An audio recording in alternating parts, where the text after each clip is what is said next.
Oi, tudo bom?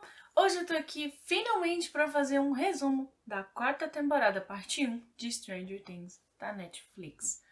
Demorei, mas cheguei pra falar um pouco da primeira parte da quarta temporada. Eu já adianto que eu gostei bastante. Eu acho que existem alguns problemas, mas eu já vou comentá-los, então não esquece de curtir esse vídeo e seguir o canal, porque eu sempre trago as novidades.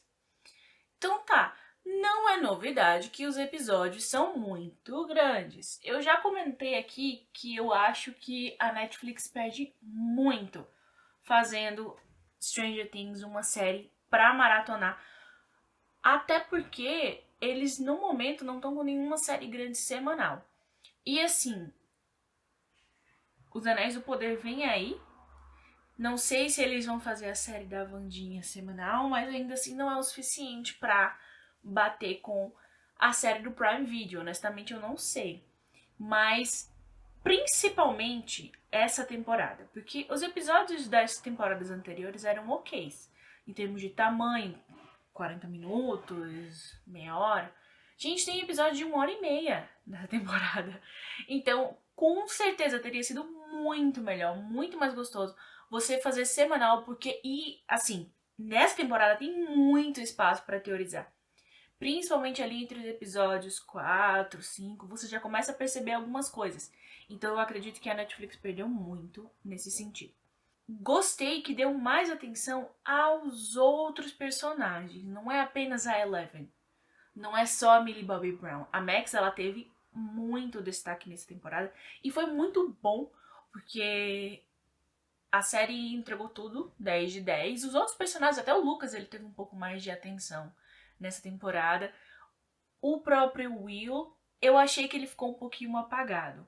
Mas eu entendo porque a parte lá de Lenora Hills, o pessoal que não estava em Hawkins, de certa forma, ficou meio que em segundo plano. A Erika, maravilhosa, todos amamos a Erika, tá? Incrível, rainha. A Robin, perfeita. Maya Hawke não decepciona ninguém. Nesse Steve ainda naquela química, isso já era previsível, né? Mas assim, então vamos lá.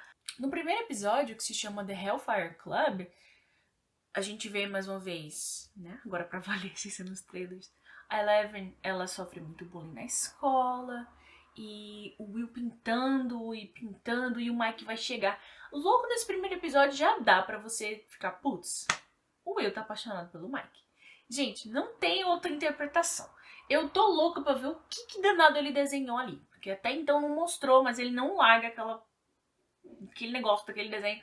Então, eu quero muito ver o que tem ali, o que ele tá fazendo. Vemos o Argyle, o amigão loucão lá do Jonathan. Foi uma adição muito boa à gangue, ele é um personagem muito divertido. Realmente, quando falaram assim, você vai adorar o Argyle, não tem quem não goste dele, ele é muito, muito divertido. E o Mike chega lá para passar as férias. Mas antes disso, tem uma coisa muito importante. O clube dele de Dungeons and Dragons, no caso, participam Dustin, Mike e Lucas. Mas Lucas agora é atleta. Só que, diferente do que eu tinha imaginado pelo trailer, ele não é um atleta tipo, eu estudo. Não, ele entrou no time, mas ele fica basicamente no banco. Então ele tá tentando se provar. Logo, ele tá deixando os amigos dele de lado. O que é um grande erro, porque o pessoal com quem ele se envolve lá do time de basquete não são muito peça boa. E o episódio inteiro eles estão tentando achar uma outra pessoa para fazer a última partida de Dungeons and Dragons. Interessante porque o Will queria tanto que ele jogasse em Dungeons and Dragons e agora, vamos jogar depois que o Will foi embora. Mas tudo bem. A Erika, no fim das contas, é quem vai lá ajudar na partida e a gente é apresentado, mais uma vez, né, relembrando as temporadas anteriores, a um novo monstro que é o Vecna. Nesse primeiro episódio, a gente tem também a Joyce recebendo uma caixa da Rússia, a boneca russa. Eu vou deixar aqui no card os vídeos que eu fiz falando um pouco dos trailers e teorizando, e muita coisa realmente era isso. De fato, a gente sabe que o Hopper tá vivo, que ele tava na Rússia, e aquilo ali era meio que um pedido de socorro. Vemos a carnificina do Lab. A gente vai ficar vendo essa carnificina do laboratório de Hawkins até o final da temporada. Até a gente descobrir o que realmente aconteceu ali. A gente vai ficar vendo vislumbres, porque a Eleven, ela fica lembrando daquilo ali. É um trauma. E a primeira morte acontece lá no primeiro episódio, que é a morte da Chrissy. Gente, essa temporada, ela é bem mais gore. Realmente, eles estão maiores. Tanto que a classificação indicativa já é outra. É uma cena um tanto quanto perturbadora. Não tô reclamando, até porque a gente já sabia, mas assim, se você não gosta muito de ver coisas do tipo ossos quebrando, cadáveres muito deformados, talvez não seja a hora de você assistir a quarta temporada. No segundo episódio, que se chama A Maldição do Vecna, a gangue vai investigar porque é o seguinte, a Chrissy morreu, né, líder de torcida, ou seja, todo mundo da cidade já tá sabendo, e o principal suspeito é o amigo do Dustin, o chefinho lá do clube Hellfire, o Eddie. Gente, eu adoro o Eddie, ele é muito legal, ele é aquela pessoa, gente, é o tipo de pessoa que teria as ações que eu teria. Tipo, tem uma pessoa morta, completamente deformada, meu Deus, que medo, vou fugir. Então, ele é o tipo de pessoa real, assim, sabe? Ele é o cara real. Tem um momento bem CSI, porque através do sistema da locadora de vídeo eles conseguem achar o endereço do cara que fornecia droga pro Ed. E eles acham o Ed. E o Ed tá sendo procurado pela polícia. Tá sendo procurado pelo boy da moça que morreu, que é um cara do time de basquete que paga de bonzinho, mas na verdade é um otário. E tudo isso acontece enquanto o Mike está em Lenore Hills andando de patins. O Will está sofrendo, Jonathan não falou para Nancy que não vai para a faculdade com ela e a Eleven ataca a moça que praticava bullying com ela. Gente, eu achei essa cena muito interessante, muito boa, porque, obviamente que a intenção era deixar entender que a Eleven, ela tinha ela tinha muita raiva que ela seria capaz de machucar as pessoas para que a gente pudesse acreditar que foi ela que causou o massacre no lab. Já avisei aqui que esse vídeo tem spoilers, então já sabe que não foi ela, mas é interessante porque pensa na situação dela. Você tá com o seu namorado, que você passou o verão inteiro mentindo dizendo que tá tudo bem, tá? Tá tudo bem. E você tem amigas que na verdade não são tuas amigas, é uma pessoa que te faz de idiota na frente dos outros e vai fazer de novo ali no seu momento com o seu boy. O que você vai fazer? Obviamente, eu acredito que eu não iria fazer isso, eu não ia tacar um patins na cabeça da moça.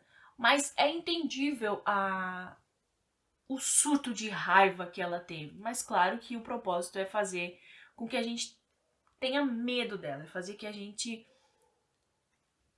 diga, tipo, ó, ela é capaz de matar. E a gente sabe que ela já matou, né? Mas olha a situação da guria. No segundo episódio temos a segunda morte, que é a morte do Fred lá do jornal da escola. Ele vai com a Nancy, coitado, ajudar.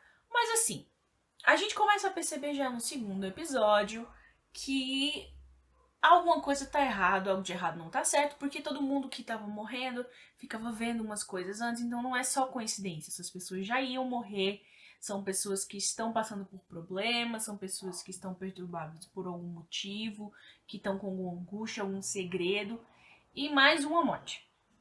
Então, agora meio que os dois pedaços da gangue se juntam. O pessoal que tava lá na locadora de vídeo, Robin e companhia, e a Nancy se junta novamente. Eu acho que a gente tem algo em comum aqui. No terceiro episódio, intitulado O Monstro e o Super-Herói, ou Super-Heroína, fica aí a tradução, a gente tem a primeira menção à casa dos Creel. E aí, vamos lá. Um ponto que eu fiquei me questionando foi se realmente a casa nunca tinha sido mencionada antes. E revendo as temporadas anteriores, eu posso estar enganada, tá? Então, se você viu uma menção, por favor, me conta aqui embaixo. Mas até onde eu lembro, não tem nenhuma menção à casa dos Creel nas 3 temporadas anteriores. E aí fica um ponto. Eu não tô reclamando da solução. Eu gostei da solução, eu gostei do final, a gente vai chegar lá. Mas eu acho que terminou sendo uma saída. Você vê que Stranger Things não foi uma série tipo Dark.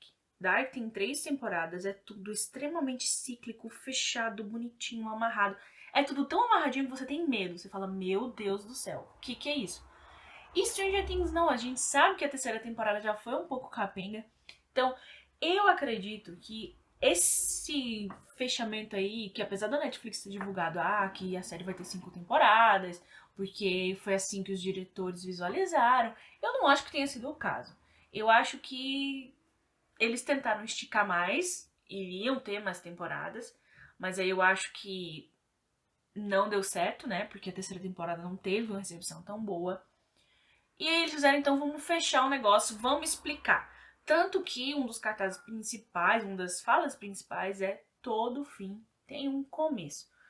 E esse começo é a casa dos Creel, a gente vai saber um pouco mais. Eu acredito que a 5ª temporada vai investigar aí mais a vida da família Creel. Porque o que acontece? Quando a Chrissy morre lá na casa do Ed, o tio do Ed fala, vocês estão procurando meu sobrinho, mas vocês deviam estar atrás, era do Victor Creel. O cara matou a mulher, os 2 filhos, e ele voltou pra matar. Vocês acham que é novidade o jeito que essa moça morreu? Não, lá na década de não sei quanto, blá blá blá blá blá blá, o doido do Victor Creel matou todo mundo. E aí a Nancy vai atrás de notícias, ela e a Robin, e acham que o Victor falou, não, minha família foi morta por um espírito maligno. Opa, espírito maligno começou a ficar estranho, já é a alçada deles. E aí eles vão atrás, aquela cena das duas no consultório do psiquiatra é maravilhoso. E por que eles estão investigando tanto isso? Porque aparentemente a Max é a próxima. Eles invadem lá a sala da psicóloga da escola e veem que as 2 pessoas que morreram tinham os mesmos sintomas que a Max está tendo. Ou seja, será que ela é a próxima? E assim, não é uma morte muito fácil. Não é uma coisa muito... Tipo, vamos só guardar essa moça aqui pra ela ficar intocável. Não, isso não vai funcionar. E aí eles estão tentando correr atrás e descobrir o que é pra poder salvar a Max. Enquanto tudo isso acontece em Hawkins, Mike e Eleven estão tendo uma DR. O Dr. Owen aparece pedindo a ajuda da Eleven, lembrando que ela ainda tá sem poderes, tá?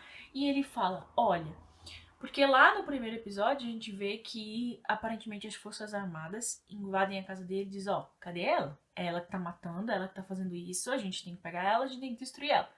Só que ele sabe que não foi a Eleven, ele sabe que ela tá sem poderes porque ele tá acompanhando ali a vida dela, o que tá acontecendo. Foi ele quem ajudou a escondê-la.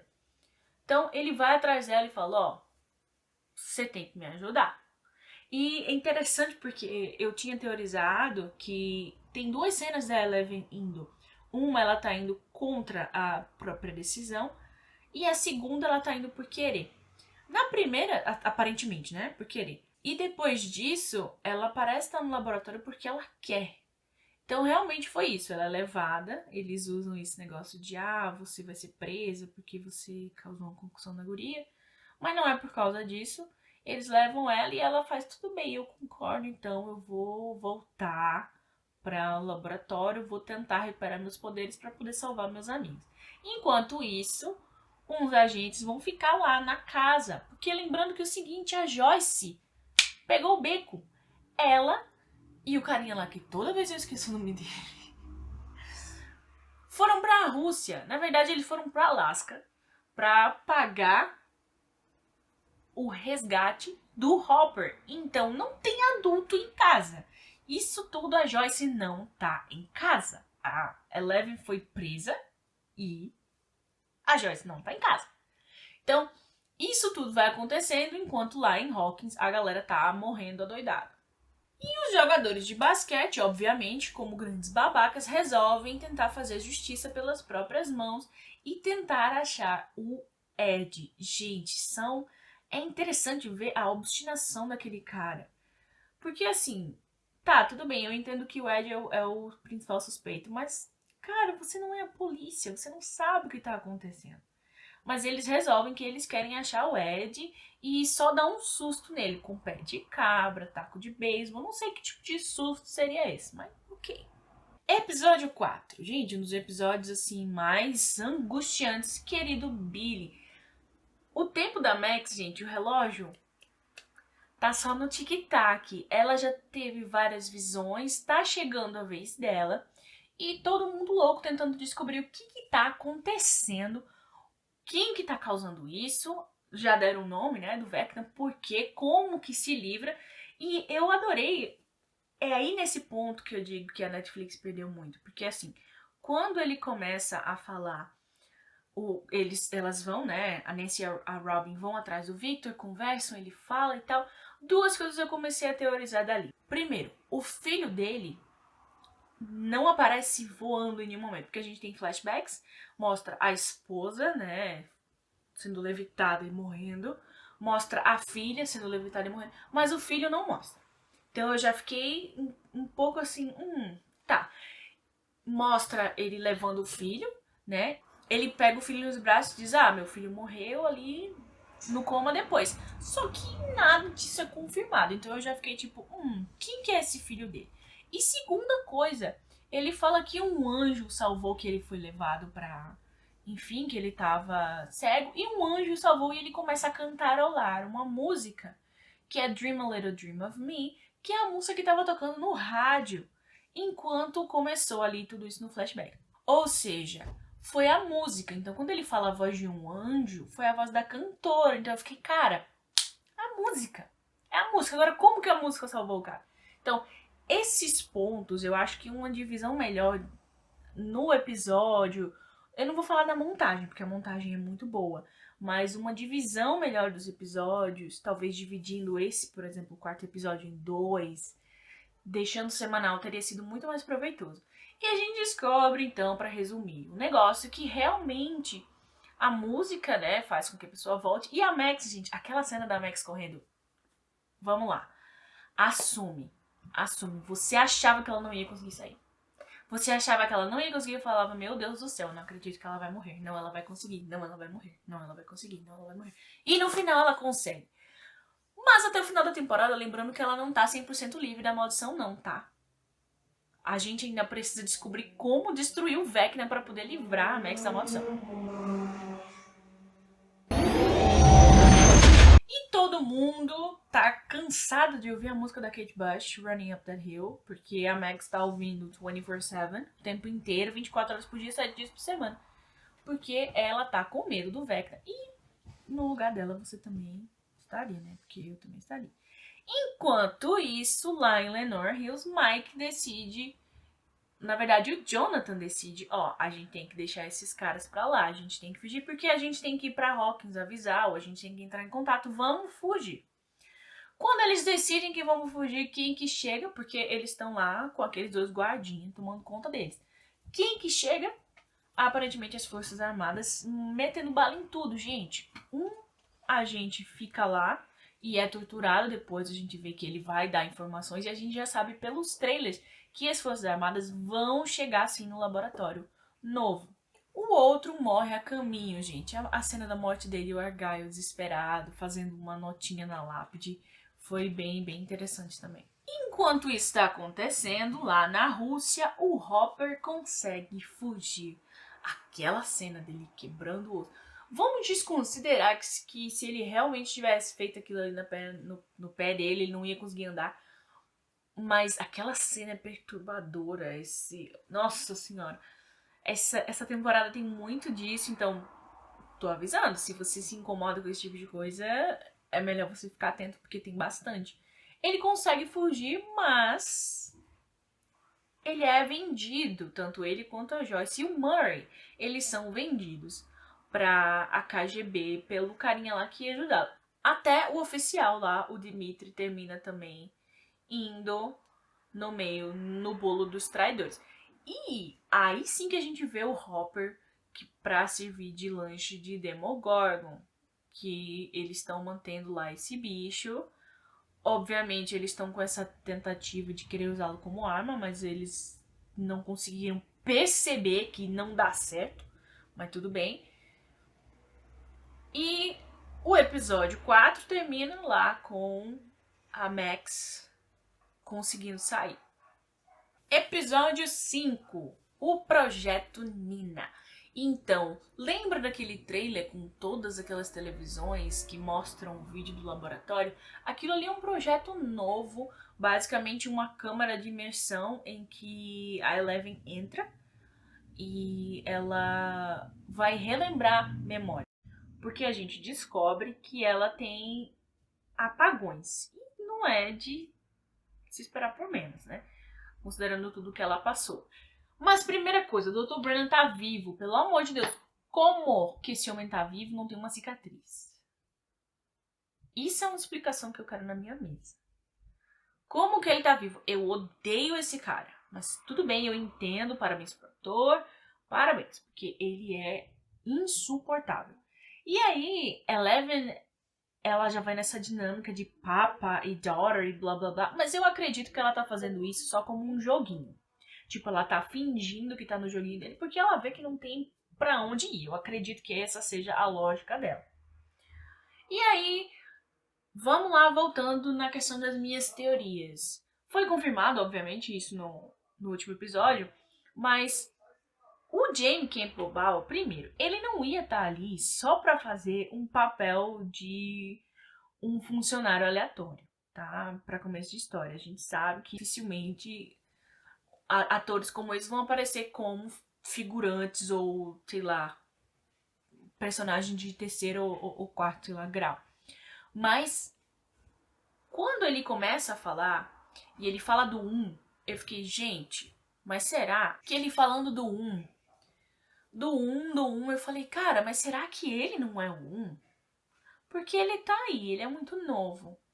E daí, depois eu comecei a calcular na cabeça. Eu falei, será que ele pode ser o filho do Creel? Não vai ser. Mas, então esse foi um outro ponto. Gente, se tivessem feito uma montagem melhor dos episódios, deixado semanal, eu acho que a série teria bombado por muito mais tempo. Ia ficar semanas, até porque ainda ia estar rolando, provavelmente.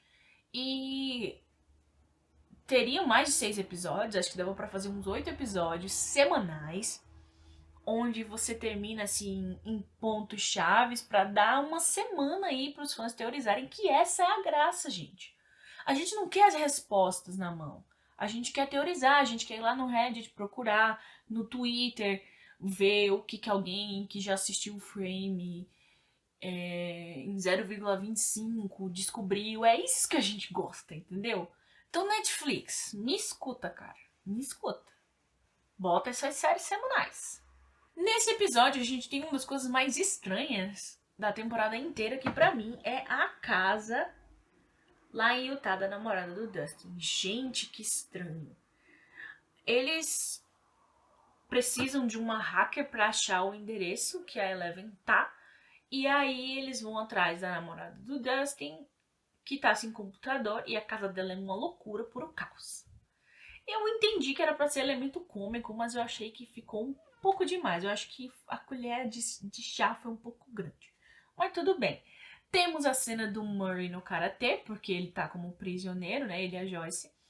E aquela cena dele no karatê, ali sim foi uma parte cômica que eu achei 10 de 10. Maravilhoso aquele ator. É muito, muito divertido. E eles disse, tipo, não tem mais o que fazer, vamos pra Rússia. Vamos achar o Hopper.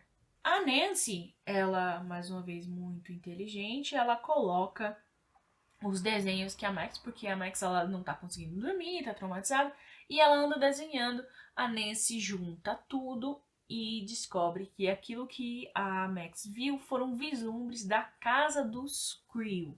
Ou seja, é lá que a gente tem que ir. É lá que a gente tem que ir. Já vão chegando cada vez mais ali perto das respostas. E o Patrick morre, um jogador de basquete. Então eles acham o Eddie e vão atrás dele. E no meio da água, lá no meio do lago, ele é levitado. O bom é que o babacão lá vê tudo isso, fica traumatizado, catatônico, estado de choque. Mas aí ele acha que o Eddie agora, ele é Ele fez um pacto com o demônio por causa do jogo Dungeons and Dragons. Eu gosto muito que eles falam dessa questão do preconceito com RPG, do preconceito com os nerds, que esse jogo é do demônio, esse jogo vai lavar suas mentes. Eu gosto disso porque realmente é um problema que existiu na época, existe até hoje. Então eu gosto que, apesar de não ficar focando nisso, eles falam dessa situação. E aí, descobrimos uma coisa que já era um pouco óbvia. Toda vez que o Vecna ataca, fica um portal aberto. E o Steve vai lá checar se tem um portal aberto. Então vamos pro episódio 6, o mergulho. O Steve ele é carregado para dentro do mundo invertido. Nancy, sem pensar duas vezes, vai atrás do Steve. Robin vai atrás da Nancy. E o Ed, mais uma vez perfeito, fica, putz, se eu ficar pra trás eu vou sair de covarde, eu vou ter que ir atrás, mas que saco. E entra. E tá todo mundo no mundo invertido. Um questionamento é, aparentemente a atmosfera não é mais tóxica. Quer dizer, então, foi o Mind Flayer que deixava a atmosfera tóxica, já que ele foi destruído, a atmosfera não é mais? Isso não ficou explicado, porque eles estão andando, tipo, de boinha lá, sem máscara, sem nada, e a gente sabe que a Barbie sofreu com o ar tóxico, né, lá na primeira temporada. E até a aparência tá um pouco diferente, o ar tá diferente, não tá, tipo, você sabe que é um mundo invertido, mas não tá com aquela aparência de radioativo, sabe? Que tinha na primeira temporada. Então a minha teoria é essa. Mas eles chegam lá no mundo invertido. Nancy consegue se comunicar com Dustin pelas luzes. Eu achei aquilo maravilhoso. Ela descobre que o mundo invertido, ele meio que... Realmente ele é uma imagem de Hawkins, mas não é no tempo presente. É alguns anos atrás. Por quê? Isso pra mim não ficou muito explicado não, mas tudo bem. Eu acho que vai ser aí na parte 2. Mas eles fazem, então, onde que foi o último ataque? Na casa do Ed. Então tem um portal lá, vamos lá. Chegam lá, começa todo mundo a passar, né, pelo portal. Sai Robin, sai Eddie. E na hora da Nancy sair, ela é pega pelo Vecna, né? No caso, na mente, então ela não sai. Eu adoro aquela cena, a física do negócio. Eu gosto que a série ela aborda muito física, porque os meninos gostam muito de ciência. Então, química, física, ou na primeira temporada que eles pegam do rádio. Então eu gosto que a série ela aborda muito isso, traz conhecimento acadêmico, né, no meio. Eu acho bem interessante. Enquanto isso, lá na Rússia, a Joyce e o Murray estão planejando, estão se juntando lá para fazer um plano para tirar o Hopper. E a gente vê ao longo dos episódios que Eleven, ela sofre bullying não é de hoje nem de ontem. Já no laboratório ela sofria bullying pela ganguezinha lá do 2 e os seus fortões. E ela sofre com isso, né? Eles machucam bastante ela. Tanto que a ideia da série é fazer com que você ache que ela fez aquilo ali de raiva, né? Que ela, tipo, eles me machucaram. Tanto que a imagem frequente que se tem é o Dr. Brennan perguntando pra Eleven o que você fez, o que você fez, o que você fez. Então vamos logo pro final do negócio, que é o episódio 7. O massacre no laboratório de Hawkins. É agora que tudo é revelado. Então nesse episódio mesmo é que é descoberto, né, que a cada morte que o Vecna faz, ele deixa uma abertura. E se você for pensar, isso se conecta com o Demogorgon, tá? Lá no início. A teoria é de que, então, não era o Demogorgon que abria, era o Vecna. O Demogorgon era amando do Vecna.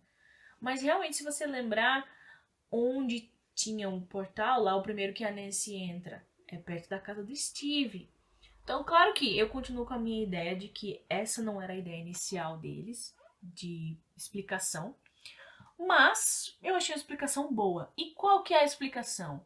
Aquele carinha, vulgo Jamie Campbell Ball, se vocês duvidem se quiser, mas vendo o Vecna, o Jamie ele tem um maxilar muito proeminente. E eu olhei, fiquei, mas será? Mas será que é ele? O maxilar, gente, tá muito parecido. E era ele. Ou seja, aquele cara que trabalha no laboratório, na verdade, é o 1. Ele mostra a tatuagem, que ele é o 1. E aí a gente descobre que ele é o Henry Creel, que ele que matou todo mundo. Teorias também de que ele seria filho do Brenner. E que a gente percebe, a gente descobre também que as outras crianças são feitas a partir dele, né? Eles usam DNA dele para criar as outras experiências. E aparentemente tinha alguma coisa de errada naquela família. Porque assim, eles estão vindo de outra cidade. De onde eles vêm, ninguém sabe. Por que eles vieram para Hawkins? Também não se sabe. Ele só fala, o pai fala que eles precisam de um começo novo, precisam recomeçar. Por quê? O que aconteceu? Então, ainda tem muitas perguntas a serem respondidas, mas basicamente o 1, ele era mantido nas rédeas pelo Dr. Brennan, porque o Brennan tinha medo dele, ele usava um chip que inibia os poderes dele. E aí, ele vai e, detalhe, tudo isso a gente descobre nas memórias da Eleven, porque o Brennan fala, ó, eu acho que a chave para você recuperar seus poderes é você relembrar do que aconteceu. Tá, tudo bem. Então, eles vão atrás e, gente, a Eleven, ela é muito poderosa. Ela é bastante poderosa, ela já criança era muito poderosa. Então, imagina o trauma que não tem na cabeça dela pra ocultar todos esses poderes. Mas isso é uma discussão para outros vídeos. Então, o que acontece? Ela tira o chip, ele endoida geral, sai matando todo mundo. E aí ela vê o que acontece, ela vê o que ele fez, né? Imagina uma criança ver uma carnificina daquela. E ela tenta... É meio que um duelo de mentes, um negócio assim. E ela ganha dele. Ela manda ele pro mundo invertido. Então é ali, realmente. E isso foi um ponto que eu achei que se amarrou bem. Então por que o Demogorgon, por que todo mundo invertido era com ela? Porque foi ela que abriu o portal pela primeira vez. Ah, tá, mas a gente já sabia. Sim, já sabíamos. Mas... por quê? Por que pra lá? Por que o Papa tentava mandar ela entrar em contato? Por quê? Tá, a gente sabe que era pra se comunicar, mas... sabe? Então, ela jogou ele pra lá e enquanto ele tá indo pra lá, ele ficou desfigurado. E ele se tornou esse monstro. Ou seja, tudo era por causa do Henry Creel. E também nesse episódio temos o reencontro do Hopper com a Joyce, que foi lindo, maravilhoso.